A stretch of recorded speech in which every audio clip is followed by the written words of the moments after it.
This is an iHeart podcast. Guaranteed human.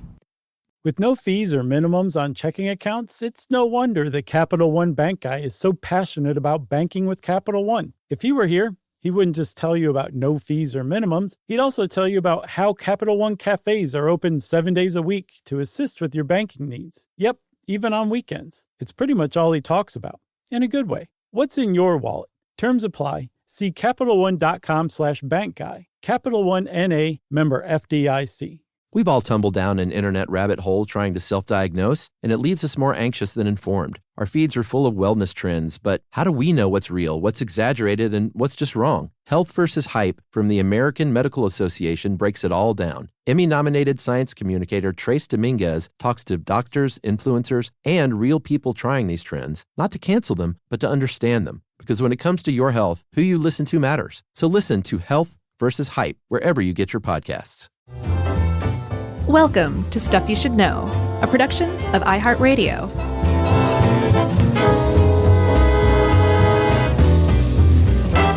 Hey, and welcome to the podcast. I'm Josh. There's Chuck. Jerry's out there somewhere with a magnifying glass and a toothpick. We don't know what the toothpick's for, but this is Stuff You Should Know. Yes, content warning episode, everybody. This is one of our, I was about to say rare. They're fairly rare, but one of our true crime episodes that is very grisly. Gruesome, but took place in the 1930s. So there's something about old and gruesome that makes it a little more palatable for me. Totally. I don't know why, but you're absolutely right. Time, I guess, you know? Yeah. Time heals all wounds, including the torso murders. Yes, it does. Well, heals all wounds except for some of the things that happened in the torso murders, because you can't come back from that. It's pretty crazy. You were familiar with the torso murders already, right? I had heard of these, and the more I read about them, the more I was shocked that there wasn't a good period movie about this. Yeah, absolutely. So, but if you haven't heard of the torso killer, that's fine. You're definitely not alone. A lot of people haven't, which is kind of surprising because they are unsolved murders. There were a lot of them. And, you know, they took place in the background of a city that was like driven into a frenzy by this ghastly serial murderer who continued their murders despite this extraordinarily large, manhunt to try to find them. An unsuccessful manhunt still to this day. Yeah, I mean, it has all the makings of a good movie. It's got and we'll reveal who this person is. We'll hang on to it for a second. But it's got a famous investigator. Oh, sorry, yes. He definitely was the famous investigator. Yeah. Oh, you thought I meant who the murderer was? Yeah. Yeah, you've got some false starts. You've got some Coen Brothers-esque whimsy with the dog discovery. Yeah. I thought you'd like that. Yeah, I did like that. And it has all the makings of a great movie and a cool period setting, which was Depression era, 1930s, Cleveland, Ohio. Which is almost indistinguishable from current day 2021 Cleveland, Ohio. Oh, come on. We love Cleveland. Hey, man, I'm from Toledo. I can totally bag on Cleveland and Detroit. That's my birthright. That is your birthright. So let's go back to September of 1934 when a woman's torso is washed up on the shore of Lake Erie. Her legs are amputated below the knee. There is no head, which is why I said torso, and arms. It's a suspicious way to find a body. A very suspicious way. She was never identified.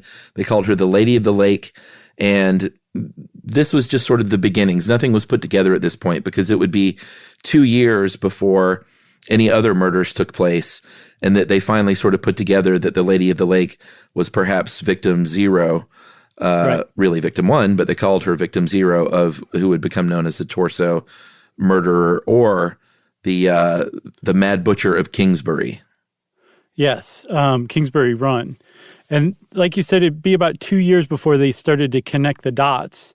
But in that time, between the time the Lady of the Lake was found, about a year passed. And then all of a sudden, 2 more bodies were found. And now all of a sudden, because 2 bodies were found together, this really started to capture people's attention. The Lady of the Lake, it was a weird thing. It was a terrible thing to find, but it was singular. This was, but like by definition, not singular, finding two bodies at once that were both dismembered. And they were found in that area of Kingsbury Run, which is where the Mad Butcher takes his name. That's right. They were both men in this case. They were castrated. They were also decapitated, which would become sort of a signature. The decapitation and or any kind of dismembering really would become the signature hallmark of this murderer. And it's interesting in that victim one of these two men was actually one of the only ones that they got a fairly positive ID for. They actually got some fingerprints, and it matched a man named Edward Andrassy. And he was sort of a petty thief that had, the police had brought in before. So he was believed to be gay, and this, if he was, which all accounts say that he was, this was at a time when, in the 1930s, certainly it was still illegal, and it was also listed as a mental disorder in the, what's it called? Not the DMV. DSM. The DMV. The DMV didn't look too highly on it either. No, that's right. So he, I think, was one of only two that was ever even positively identified of what would end up being probably 13, maybe 12 murders. Yes. And again, these guys were found together, not together like they were like within, a very short distance of one another, so that they were found virtually at the same time. And whenever you find, a body missing its head, that is attention grabbing. And when you find two bodies both missing their heads, that really starts to get the press's juices running. And like we said, these were found around Kingsbury Run. And Kingsbury Run is basically like an old riverbed that cuts through, I believe, the west side of Cleveland. I think the east side of Cleveland, down to the Cuyahoga River. And it was basically like the place where all of the oil companies and all of the heavy industry along the river and along the lake would dump all of their waste. The city put a sewer in there. It was just meant to be kind of like a wasteland, like a literal wasteland. And it kind of stayed that way until the Depression hit. And by the time the Depression hit, things were so bad that people were looking to basically live wherever they could for free, and they started taking up residence in Kingsbury Run. So by the time the Kingsbury Run murders, the torso murders started, this was like a full-fledged, full-swing shanty town, basically. A Great Depression-era Hoover town is what they call them. Yeah, exactly. So it was a grim scene down there anyway. Certainly the fringes of society. During the course of the investigation, there were accusations of the press that they weren't working as hard as they needed to because these were people on the fringes of society and sort of forgotten about. And I think one of the other people identified was a few months later in January 1936 when they found the body of Flo Polillo. Florence Polillo was a waitress and bartender and a sex worker who was discovered, once again, dismembered, wrapped in newspaper, and a couple of bushel baskets. And then about a week and a half later, found other parts of her body. So she was sort of found in it's very grisly, but found in pieces over the course of a week and a half in different places. Yeah. Right. So far as anybody can tell, we're up to 3 and possibly 4 victims, if you include the Lady of the Lake. But it wasn't until the following June, about 6 months after Flo Polillo was discovered. Because again, remember, these people they actually lived on the fringe of society. So just like today, just like Robert Pickton, the pig farmer from Vancouver, and so many other serial killers find their victims in like the lowest stations of society because they're the most vulnerable. They have the least protection. And that's kind of what was going on. That's why it took so many victims for the press to finally be like, okay, there's something really going on here. And finally in June, I believe, of 1936, victim number 4, as far as canonical victims go, but possibly the 5th victim, was discovered. His head was found first by 2 boys who were playing hooky and fishing along the Cuyahoga. Can you imagine that, man? No, I can't, because they found like a balled up pair of trousers and I guess grabbed them and found that there was something in it. And when they opened it up, it was the head of a man in his 20s. But He's again, never been identified like so many of these victims. Yeah, and not to trivialize any of this, but again, that stuff is very ripe for movie making. Totally. This whole thing is, and it really is surprising that no one's done this yet. Like you wouldn't, you would write something like that in a screenplay, and this actually happened. It's so grisly. I didn't see, I haven't read it, but there's a graphic novel, and maybe it's a series called Torso that is about all this. And I'm guessing that would probably be a pretty good basis for the movie. Yeah, so Victim 4, they were making great efforts to find out who this man was.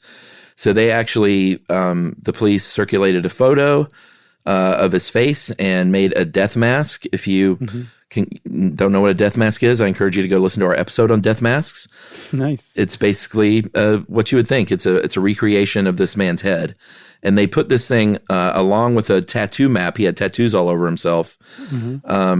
An illustrated map of his tattoos in this death mask on display at the Great Lakes Exposition of 1936, where, 100,000 people could walk. I mean, it was a smart idea in one way because they had could blast it out in the best way possible to try and identify who this person was. But it was also, again, like something from a movie. These people going to an exposition all of a sudden are walking by this tattoo map and the death mask of this man.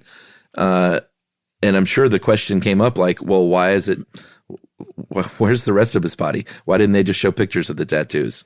They're like, stop asking questions. Do you know the guy or not? No, go get some ice cream. Exactly. Move along. Nothing to see here.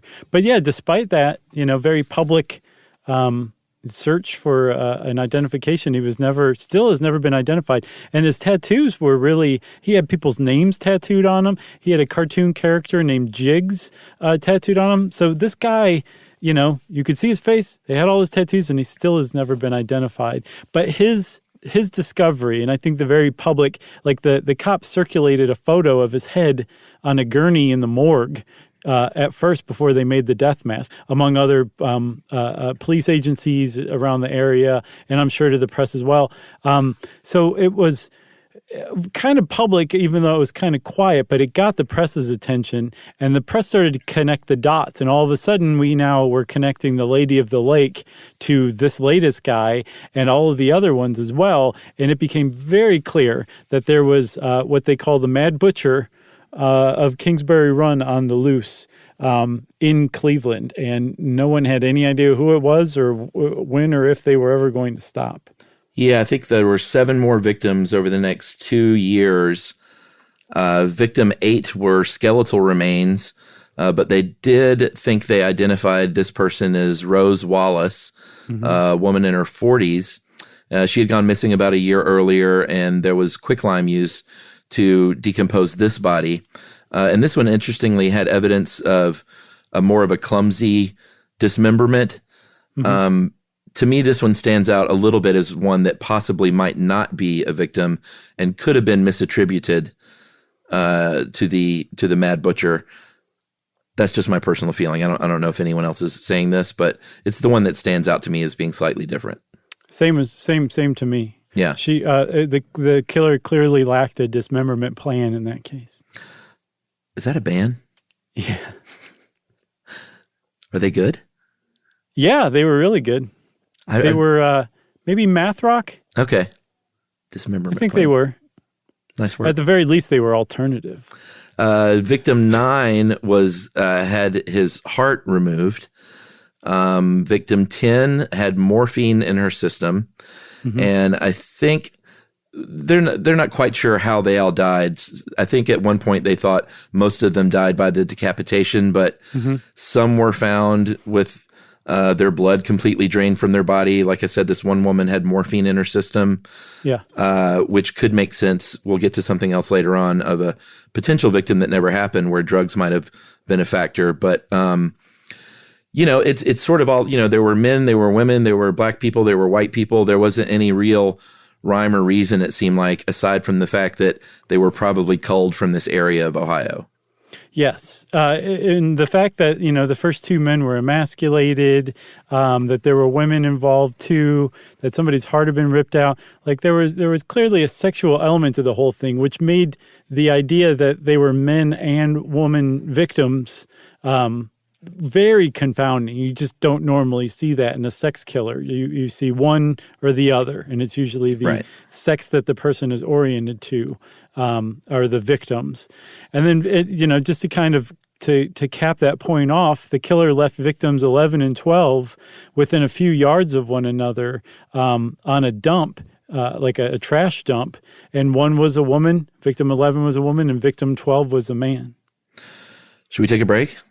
We should, because Cleveland doesn't know it at the time, but those of us looking through looking backward through history can tell you that this was the last canonical victims in August of 1938. So the killer, as far as anybody knows, is done. That's right. And most of the grisly stuff is out of the way, and we'll be back to reveal the famous investigator right after this.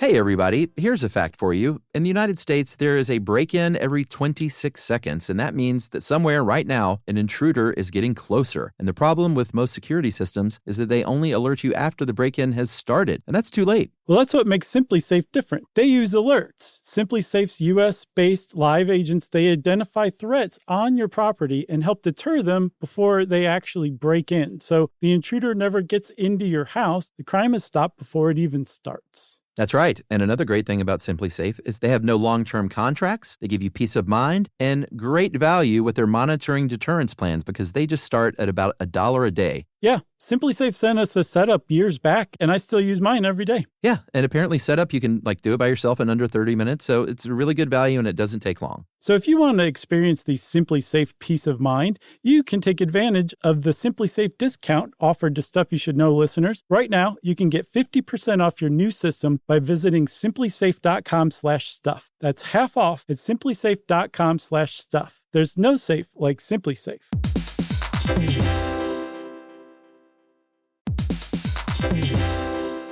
Work can be a little weird. One minute you're in a meeting that could have been an email. The next you're trying to decode corporate jargon that somehow means nothing. And don't even get us started on the quick sync that turns into a 45-minute deep dive. Yeah, well, the truth is figuring out your career isn't always straightforward. Whether you're trying to grow, pivot, or just stay relevant, it can feel like you're navigating it all on your own. Well, that's where LinkedIn comes in. That's right. LinkedIn can help you grow your career, helping you confidently navigate your path with insights, ideas, and inspiration from your professional community. You can stay up to date with the latest trends in your field, connect with people who get it, and discover opportunities tailored to your goals, your experience, and what actually matters to you. Whether you're looking for something new or just trying to grow where you are, LinkedIn gives you the tools and connections to move forward with confidence. Because LinkedIn is the network that works for you. Visit linkedin.com/knowstuff to learn more.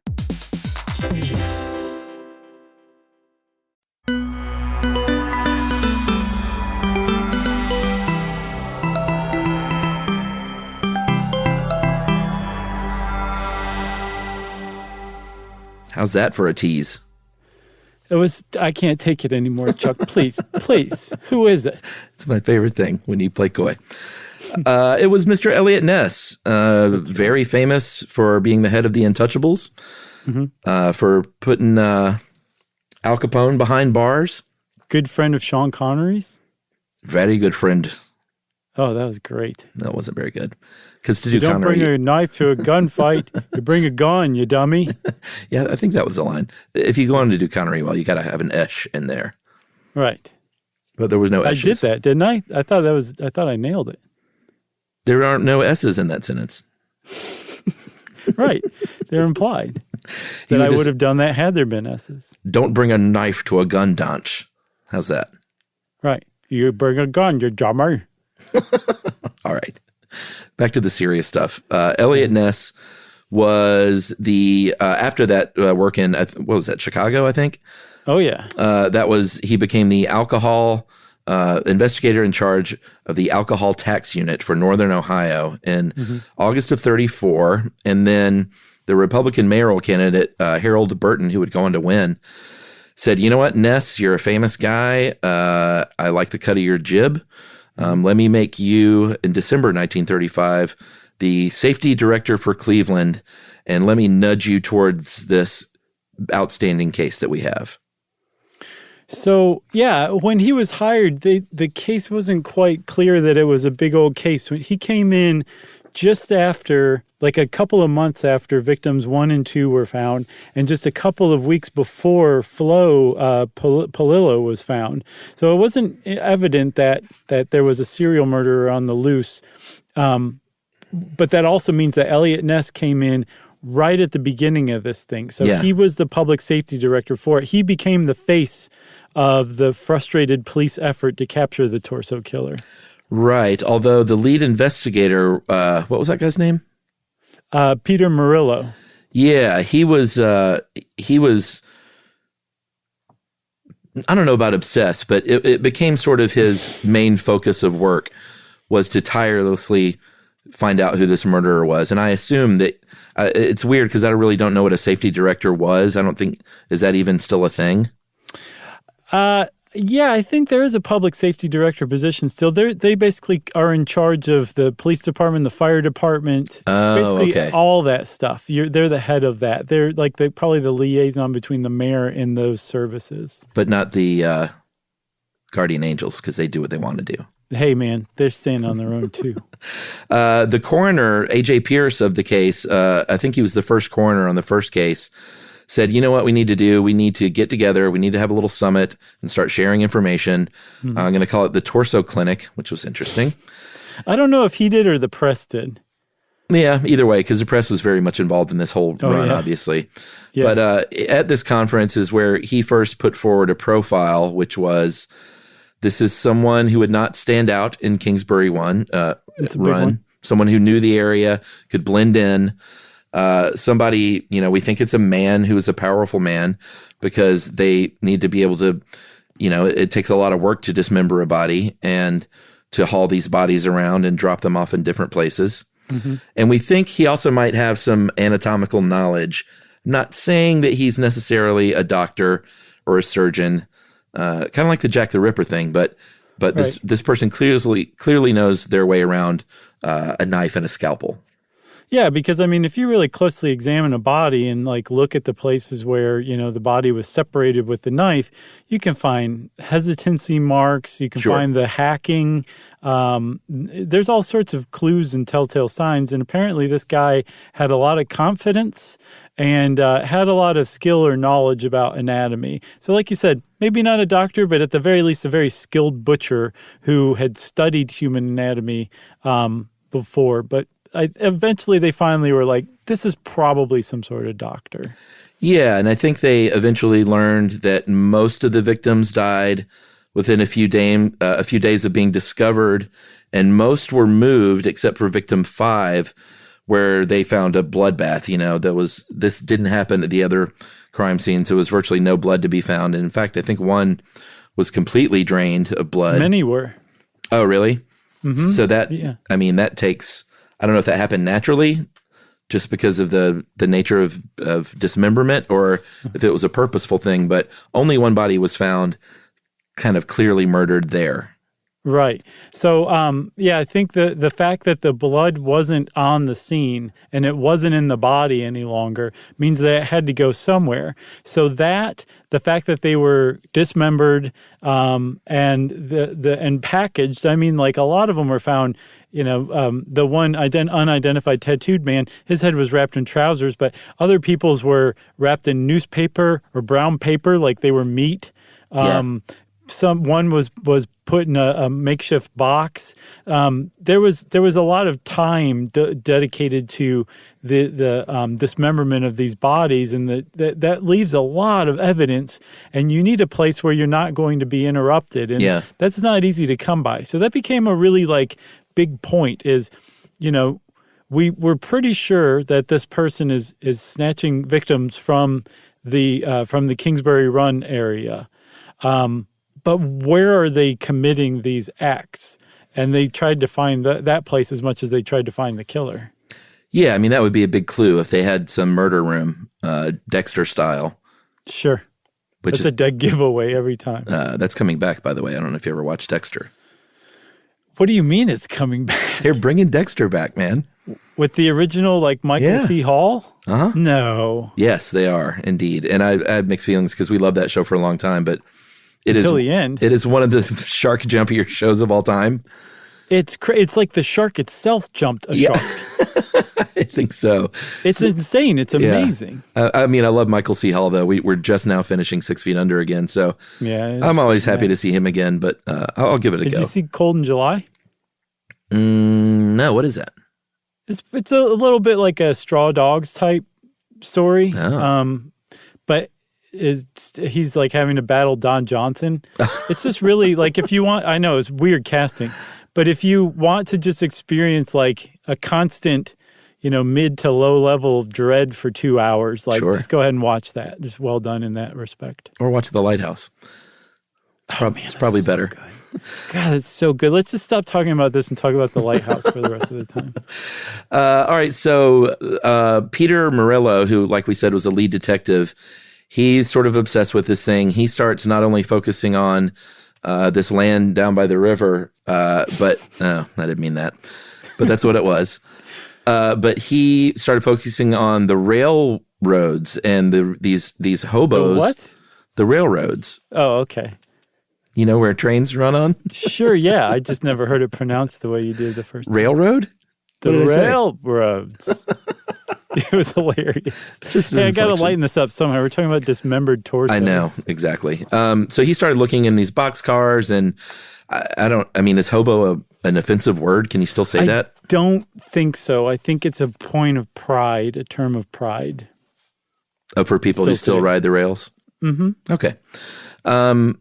So he's still out there doing his thing. At this press conference, Elliot Ness ends up holding a meeting with the head of Scientific Investigation Bureau. His name was David Cowles, and an editor of the Cleveland Press. So this is a big deal. They're actually getting the press involved at this point. Right, but secretly. This wasn't a press conference. This is like a secret meeting. Basically. Oh, no, not a press conference at all. This was very much in secret. But he's involving the press, and they said, here's what we're going to do. Ness says, you go and pick out 8 tough guys that can go undercover, that know a lot of bad guys in Cleveland and have all those connections. We'll give them the police support they need, and we'll fund them. How did they fund them with the press's money? What does that even mean?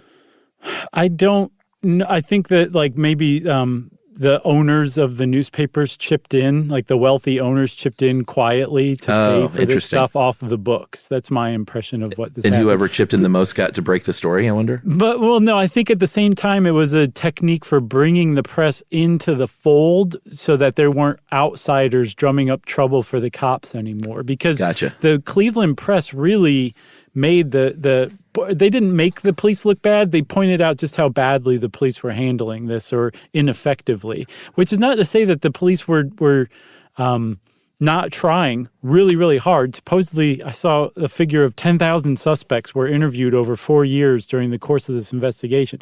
They just couldn't find the guy. They could not find this killer. And the press kind of almost gleefully kept pointing that out. Right. So this is, in a way, attempt to assuage them and bring them into the inner circle a bit.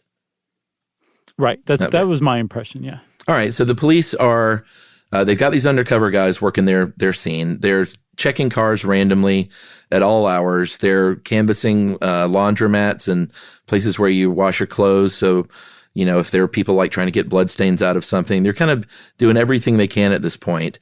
And this is where the Coen brothers sort of moment comes in, which is in Sandusky, a dog, and Sandusky's about an hour or 10 minutes away by car. I don't know what it would have been back then, but probably less than 2 hours, I would say, even in an old-timey car.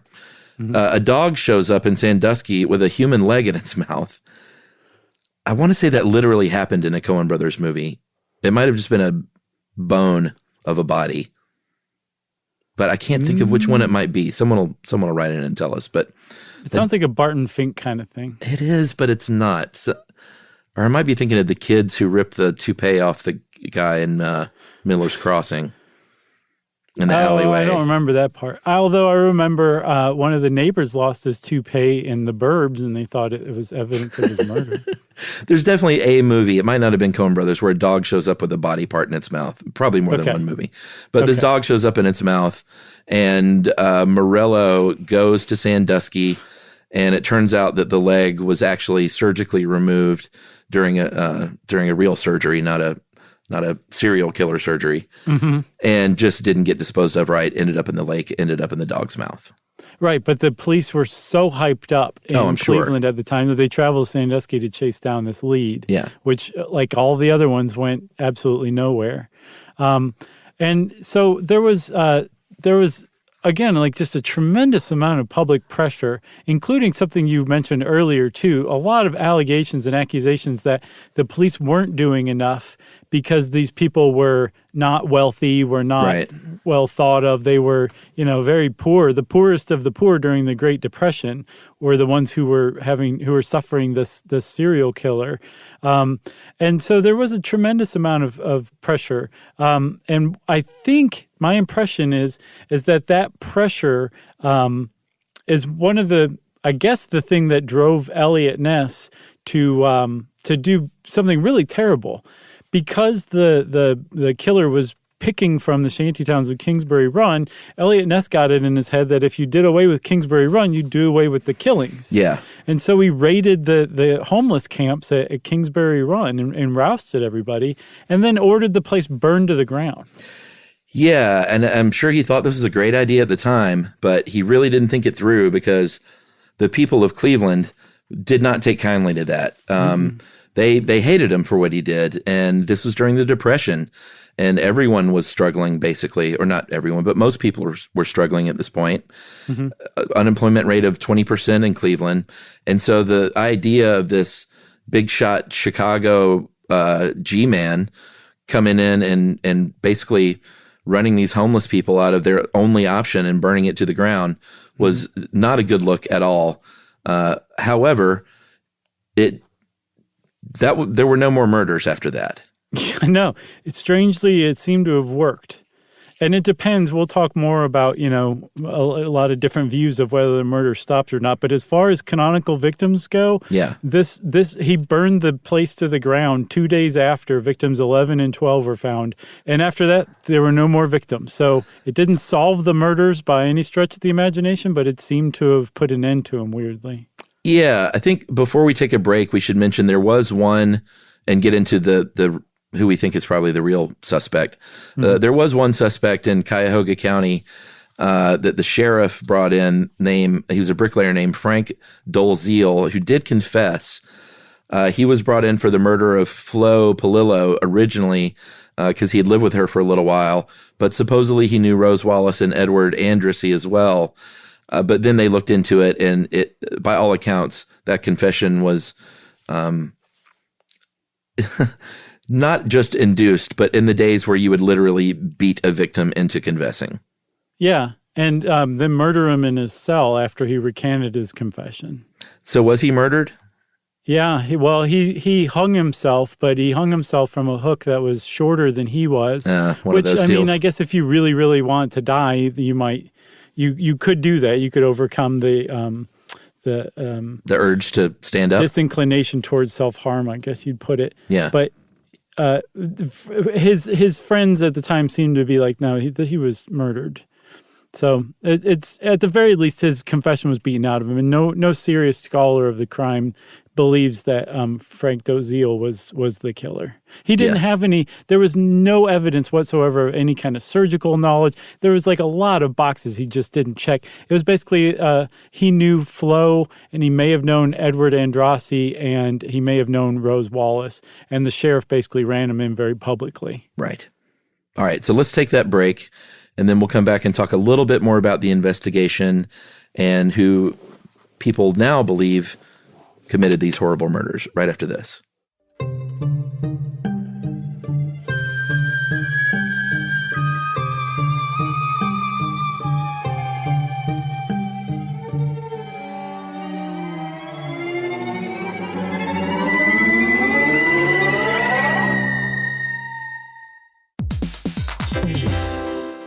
Hey, everybody, here's a fact for you. In the United States, there is a break-in every 26 seconds, and that means that somewhere right now, an intruder is getting closer. And the problem with most security systems is that they only alert you after the break-in has started, and that's too late. Well, that's what makes SimpliSafe different. They use alerts. SimpliSafe's U.S.-based live agents, they identify threats on your property and help deter them before they actually break in. So the intruder never gets into your house. The crime is stopped before it even starts. That's right. And another great thing about SimpliSafe is they have no long-term contracts. They give you peace of mind and great value with their monitoring deterrence plans because they just start at about $1 a day. Yeah, SimpliSafe sent us a setup years back, and I still use mine every day. Yeah, and apparently setup, you can do it by yourself in under 30 minutes. So it's a really good value and it doesn't take long. So if you want to experience the SimpliSafe peace of mind, you can take advantage of the SimpliSafe discount offered to Stuff You Should Know listeners. Right now, you can get 50% off your new system by visiting simplisafe.com/stuff. That's half off at simplisafe.com/stuff. There's no safe like SimpliSafe.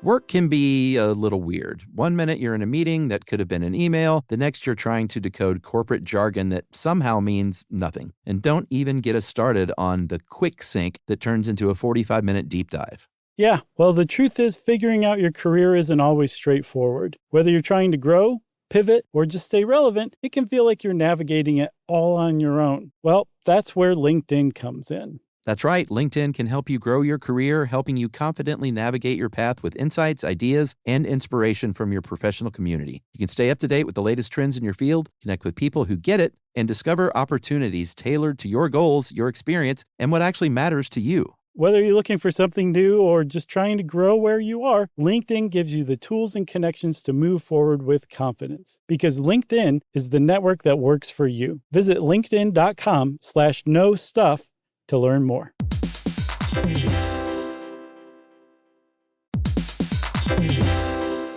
Hey everybody, we're here to talk to you about Wayfair, who believes that spaces should be functional, they should be comfortable, they should be well designed, and they can be well designed by you with their help. Your updated space should feel more comfortable, inviting, and practical for everyday use. And we're talking about outdoor seating. We're talking about grills. We're talking about major appliances. If you need storage solutions, Wayfair can help you out. Patio lighting, rugs, decor. It is your one-stop shop for home. Yeah, I mean, it's getting nice out, so it's time to think about living outdoors for the next few months. And Wayfair knows that outdoor furniture, it's heavy, it's intimidating to assemble. So Wayfair has stepped in and said, we're going to handle the hard part so you don't have to. That's right. You can shop Wayfair Verified, your shortcut to the good stuff. And that means their team of product specialists are going to vet everything by hand using a 10-point inspection, testing things like, quality materials, functionality, and features, and even how long it takes to build that piece of furniture. And the overall experience save time, reduce hassle, and improved convenience. Patio season is here, and these deals won't last. So head to wayfair.com right now to get your outdoor space ready for way less. That's WAYFAIR.com. Wayfair, every style, every home.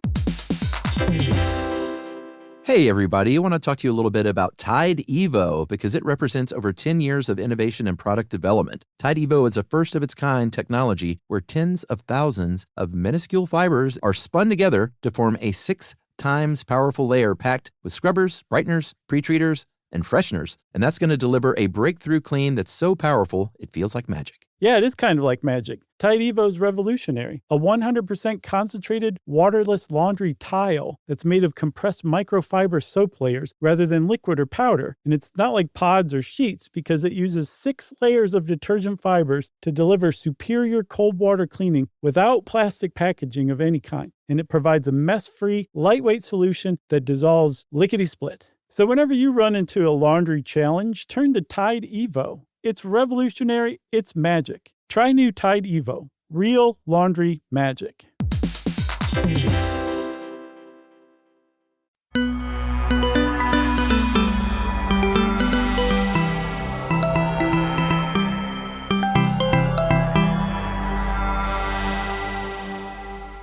All right.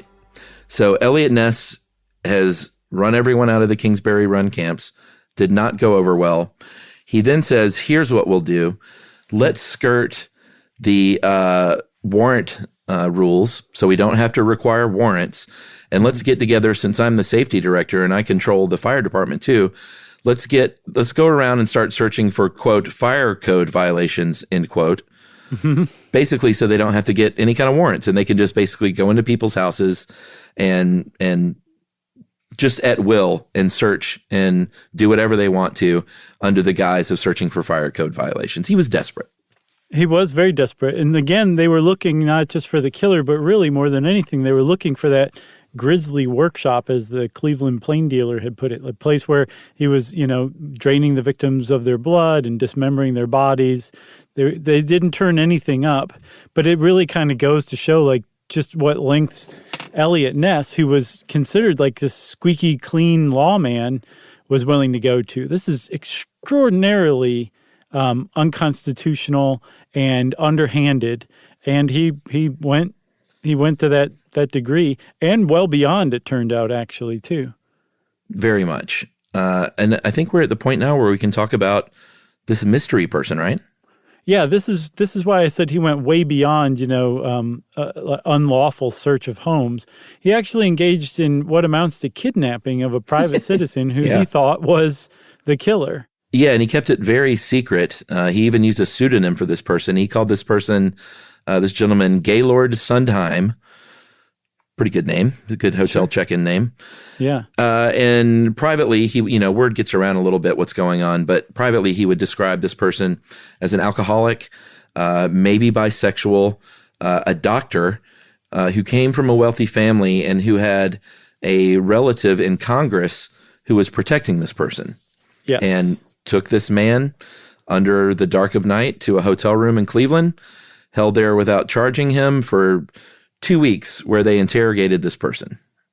Yes, and apparently the guy this Gaylord Sundheim was in the middle of a bender when he was picked up, and he was so profoundly drunk that it took him 3 days to become sober again. I don't buy that.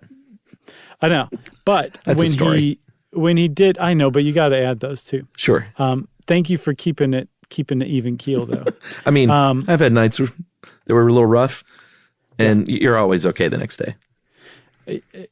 I don't know what you're talking about. It's so weird. Like, alcohol affects us so differently, man. I can have like a drink and a half these days, and I'm like hating life the next day. No, I'm not talking about a hangover, but you're not still drunk the next day. Oh, gotcha. Or in 2 days or 3 days.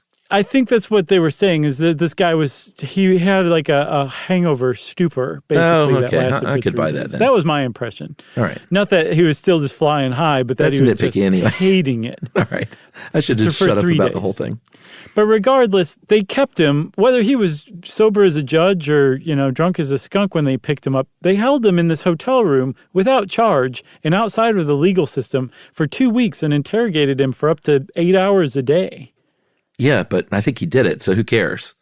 That's exactly how Eliot Ness was approaching this. And again, everybody thought he was this squeaky clean lawman, and he's engaged in kidnapping. But the thing is, he brought in the guy who was one of the early inventors of the polygraph. He invented the Keeler polygraph, and it was called that because his name was Leonard Keeler.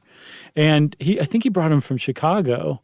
And Leonard Keeler administered a couple of different polygraph tests to this Gaylord Sondheim, and said, if this isn't your man, I might as well throw my machine out the window if I say anything else, because that's the guy. It's definitely the guy. And you got to take that with a grain of salt, because especially today, polygraphs are just total junk science. But it certainly confirmed Ness's suspicions that much more at the time. I think that polygraph back then there wasn't even a machine. Keeler would just sit there and look for a bead of sweat to break out on the forehead, then Right. punch the guy if it did. That's right, exactly. So the case was never solved. Ness's reputation obviously took a big hit. He eventually got out of Cleveland after a drunk driving hit and run accident that he was involved with and tried to cover up. So he left in great shame. But back to this Gaylord Sundheim. Later on, many years later, there were crime investigators and writers who put two and two together and basically identified, and in fact, in one case, crime writer Marilyn Bardsley came out and said, yeah, this is who this person was. It was a former World War I Army medic who was discharged for mental instability following head trauma, which was big warning lights going off. And he was an alcoholic, another big warning light. And his name was Francis Edward Sweeney, who also happens to have a relative in Congress. Right. A guy named Representative Martin Sweeney, who was a huge critic of the Burton administration, of which Eliot Ness was a major part. And he was just the kind of guy who was a political opponent to the degree that I'm sure Eliot Ness thought if he tried to arrest Clarence or Francis Sweeney, he would be obstructed, from up on high by this congressperson. Whether he would have or not, I don't know. I saw some references to the idea that Martin Sweeney was well aware that Eliot Ness was looking at his cousin for this and was already getting in the way. But I only saw that in one place, so I'm not sure if that's the case or not. Either way, his presence and his connection to Francis Sweeney was enough that Eliot Ness never charged Francis Sweeney, despite apparently going to his grave believing that Dr. Francis Edward Sweeney was the Cleveland torso murderer. Have you seen a picture of the guy? Dude. He looks like the definition of a torso murderer. If you like, seriously, you have to be careful with that stuff. I know, of if course. you ever end up a juror, you can't be like, you look like a killer, but this guy looks like a torso murderer. You're exactly right. The quick sidebar, I'm not sure if I ever mentioned it on this show. I know I've talked about it on a Movie Crush, but I want to recommend this great, great documentary. And forgive me if I'm repeating myself here, but it's called Crazy, Not Insane. It's an HBO documentary about this Dr. Dorothy Otno Lewis, who basically spent her life trying to understand serial killers. And one of the she was kind of one of the first people to really try and understand what's actually going on. Mm-hmm. And she put together, I think, like 3 very commonalities among serial killers. But one of them is head trauma. And that's why this really stands out to me about Francis Edward Sweeney, was that he was discharged from the Army because of head trauma leading to mental instability. It's a commonality in most serial killers, is some sort of head trauma, especially when you're younger. Wow, that's interesting. I did not know that. Yeah, and I thought I talked about it on this, but it was who was the guy in L.A. that also just had a great docuseries on the Night Stalker, Richard Ramirez. He suffered multiple head traumas when he was younger as well. So I think it's I can't remember the third one. It's head trauma, some sort of physical and even sexual abuse as a child. And then there was like one more thing. And those are like, that's just a recipe for ending up some sort of sociopath or serial killer. I think the third one is disappointing birthday presents. Yeah, maybe so. It's warned, it's a great, you'd really love it. It's a really good documentary. Yeah, I'll check that out for sure. It sounds like it's totally up my alley. I'm actually agog that I've not heard of it. Don't be agog. I'm a little agog. All right, come back. So, like you said, Marilyn Bardsley confirmed from one of the investigators that Francis Sweeney was Gaylord Sondheim. But that does not mean that Francis Sweeney was the torso murderer. True. Although, again, like you were saying, if you look at a picture of Francis Sweeney, you're like, that's totally the torso murderer. Well, and other stuff, the head trauma, the medical training. He was a surgeon in residence at St. Alexis Hospital. Mm-hmm. His career deteriorated because of his drinking. Right around the time the first murderer victims started showing up, too. Yeah, he also had a deal, apparently, with a local mortuary where they would give him bodies to practice surgery on, which would explain maybe the kill room or the dismemberment room. He would have a place to go and dispose of these bodies without, there being a big blood trail, Right. I mean, this is a place where it wouldn't seem weird that somebody was decapitating a body or draining the body of all of its blood. Like, that's exactly the kind of place. And that didn't turn up until years later. And it was thanks to a guy named James Badal, who's written some books on it, on the torso murders. And he interviewed one of the early investigators and found out that he had privileges at that funeral home and started to put 2 and 2 together. Yeah, there was a couple of other things. He did send taunting letters to Eliot Ness for years. Yeah. One of them was signed F.E. Sweeney, Paranoidal Nemesis. Yeah. But was this after he had been kidnapped by Ness? Yes. So he knew Ness by this time. And he also didn't say, like, I did it, you didn't catch me, anything like that. I get the impression it was more like, you didn't catch the guy, you're terrible at this, right. Everybody hates you. but still taunting stuff. But yes, this would have been after he was kidnapped because this was up into like the 40s. Yeah, that's true. And then I think to me, one of the biggest red flags pointing in the direction of Sweeney is I mentioned a near victim earlier in the episode. This was a transient. His name was Emil Fronek, and he was living in Cleveland in 34.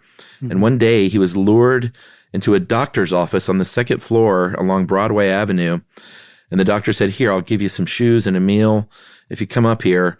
Fronek goes up, eats a little bit of the meal, starts to feel lightheaded, and bolts and makes it to a train car and basically passes out for 3 days. And then later on, I think in 1938, was being interviewed after the cops hear about this. Old Morello goes to pick him up, and they narrow down the area to 50th to 55th Streets along Broadway where Sweeney had a doctor's office. Yeah, he couldn't specifically say that was the place where it happened. Right. And that author James Badal says that he thinks he came in the back way rather than the front way where they were showing him. But he did say he had an office right there, right around that area. So, and he was there at the time.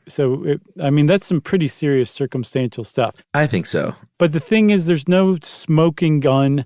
There's no anything that says definitively, and we probably will never have anything definitively that says it's Francis Sweeney. Right. So we've kind of reached this point, this plateau where it's like you just basically choose a side. Either, it's Francis Sweeney or it wasn't.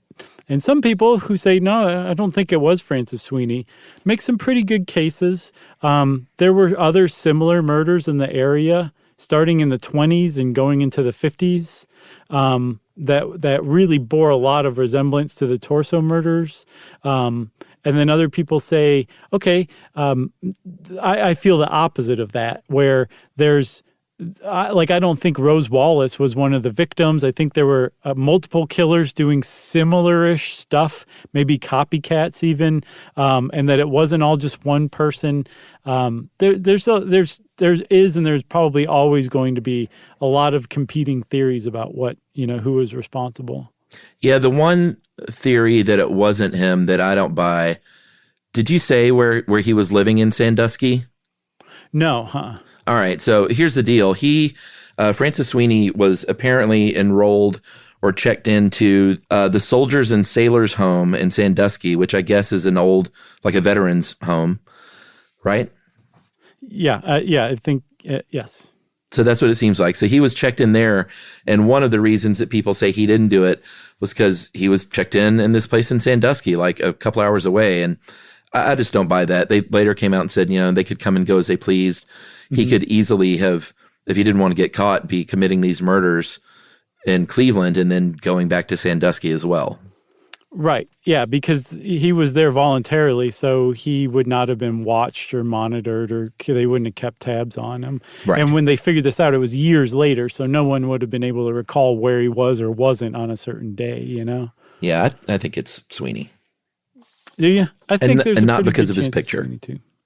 But there were other murders in the area that, it could have still been Sweeney too. Some people connect the Black Dahlia murder to it because there was a taunting note that the cops got in 1938 that said the cops can rest easy because the killers moved to sunny California. But if you look at the Black Dahlia murder, there's really not a lot of resemblance between the two. The MOs are really rather different, so that's probably not the case. Agreed. Well, if you want to know more about the Cleveland Torso murders, there's a whole rabbit hole on the internet and in books, including one by James Badal and another by Marilyn Bardsley that you can follow. And if you do, good luck with that. Since I said good luck with that, it's time for listener mail. I'm going to call this, we did not help out this gentleman. Okay. Oh, no. Hey, guys, love the podcast. I've been listening for the past several years. I've almost gotten through the whole library. Has some left from 2018, apparently.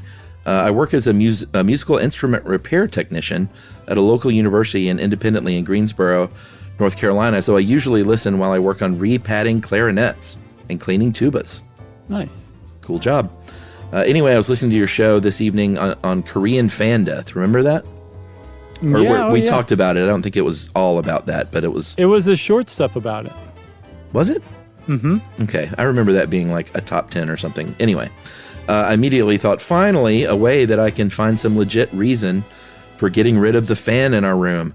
My fiance, Abby, loves having a fan and that noise when we go to sleep. It's something I can deal with, but honestly, I do not care for it. So when I finally got home, I told Abby, hey, we got a serious episode of stuff you should know we should listen to. I started the episode without pre-screening and trusted you guys would pull through for me. Needless to say, an interesting episode, but I did not get the confirmation bias I was looking for. Instead, we had a good laugh and a great evening. Looking forward to getting the book. I wish you guys the best and looking forward to many more. And that is from John Goodman. Holy cow, John Goodman. We love you in the Coen Brothers stuff. His name's John Goodman. I'm going to plug his business, Goodman Custom Woodwinds. If you're in the Greensboro, North Carolina area and you need that clarinet repatted, go to John Goodman. For sure. And even if you're not, it's probably worth the drive, right? I mean, where else are you going to do it? Charlotte? Yeah. Come on. Give me Heck no. Well, thanks a lot, John Goodman. We appreciate that. Sorry we couldn't help you out, but at least you enjoyed the episode. And ultimately, isn't that what counts? Yes. If you want to get in touch with us like John Goodman did, you can send us an email to stuffpodcast@iheartradio.com. Stuff You Should Know is a production of iHeartRadio. For more podcasts from iHeartRadio, visit the iHeartRadio app, Apple Podcasts, or wherever you listen to your favorite shows.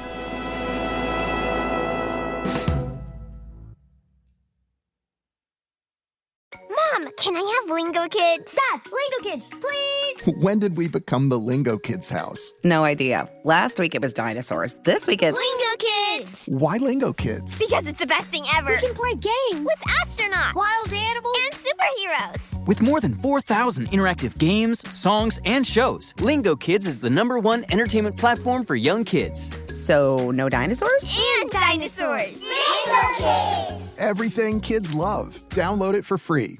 You know, you could be adored by everyone and still completely ignored by your cat. Trust me, I know. But if you feed your cat Sheba, you can go from being ignored to truly adored in 12 days, guaranteed, or your money back. Sheba has a full menu of products, appetizers, entrees, treats, even a kitten's menu. It's so cute. So Sheba has a product for even the pickiest eater. Like Sheba Puree, it's made with bone broth, they are chef-inspired flavors, it's got a smooth and creamy texture that cats love, and contains no corn, wheat, soy, or artificial flavors. It's food that your cat's gonna love. To learn more, check out Sheba.com. That's SHEBA.com. This is an iHeart podcast. Guaranteed human.